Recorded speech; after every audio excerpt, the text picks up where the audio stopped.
Friends, 597 days over. In the meantime, the Israel-Hamas oblique Palestinian war has reached 7th day. Israeli Defense Minister informed NATO about infiltration of 1,000 Hamas fighters from Gaza Strip to Israel. By the way, so-called beheading Israeli children is not yet proved. These seem to be propaganda by the Israeli so that they continue bombing, shelling and destroying Gaza Strip.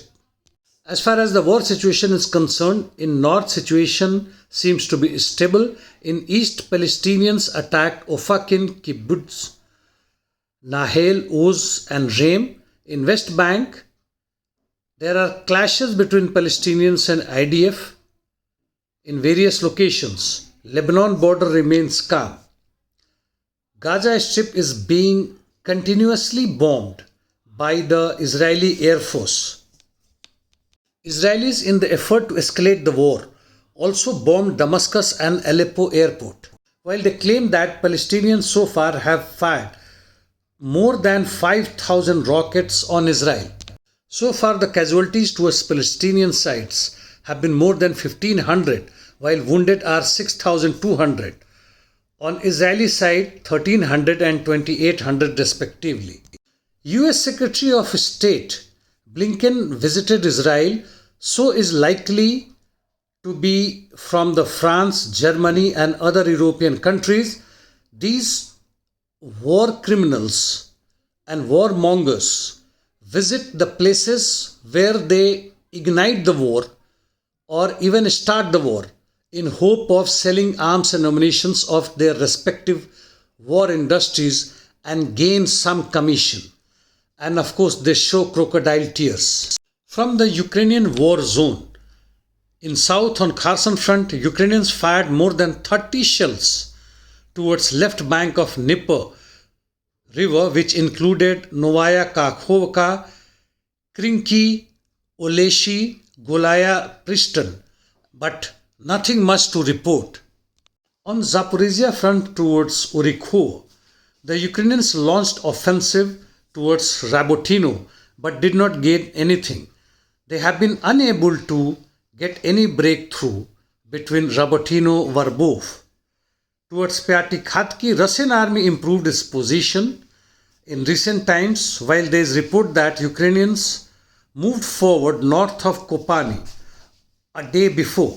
ISW claims that Ukrainians are continuing their counter-offensive in west of Zaporizhia and marginally advanced. In Remivka salient, Ukrainians seems to have stopped carrying any counter-offensive, and the whole situation has turned into positional battle towards Urozhain and Novomykhailovka. The Russian army has managed some gains towards Priyotne. Coming to eastern front towards Bakhmut, in southern flank, Ukrainians are continuously attacking near Klishivka or Avdiivka direction, but no significant gains. However, ISW claims that Ukrainians advanced east of Klishivka marginally. In northern flank, fierce battle is continuing towards Orikho-Vasilyevka, but without any significant changes.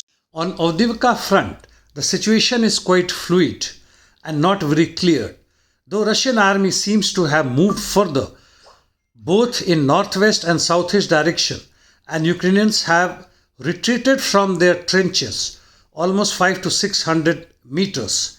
However, Ukrainians claim to have incurred heavy losses to Russians, which include up to 90 APCs and 35 tanks.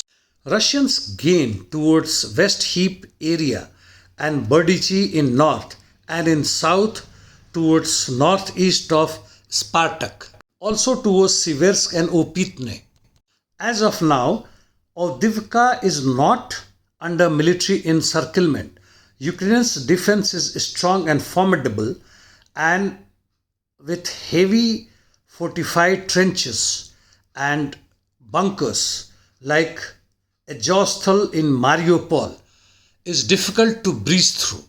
The Russian offensive seems to have slowed down to little bit, and at this rate it may take up to 2 months to capture Avdiivka fully, unless there is some sudden spurt somewhere. ISW says that the Russian army has not been able to secure any major breakthrough near Avdiivka so far. Towards Marinka, on southern side Novomikhailivka, the Russian army has managed some marginal gains. In north on Kupyansk Front, Russian army repelled almost 7 Ukrainian counterattacks near Sinkovka, Ivanovka, Makivka and Kislovka. These attacks do not look like to be meant to capture the Russian lands, but to deter them from moving forward. Towards Liman, both the armies carried out attacks on each other close to Yampolovka, Chervonaya, Dibrova without any losses or gains of territories. Russians were able to manage some small gains towards west of Swatovo and also towards Sinkivka, Petropavlovka direction. This is the overall situation as far as the war in Ukraine, or rather even in Israel, is concerned. And that's all for the day. Thank you.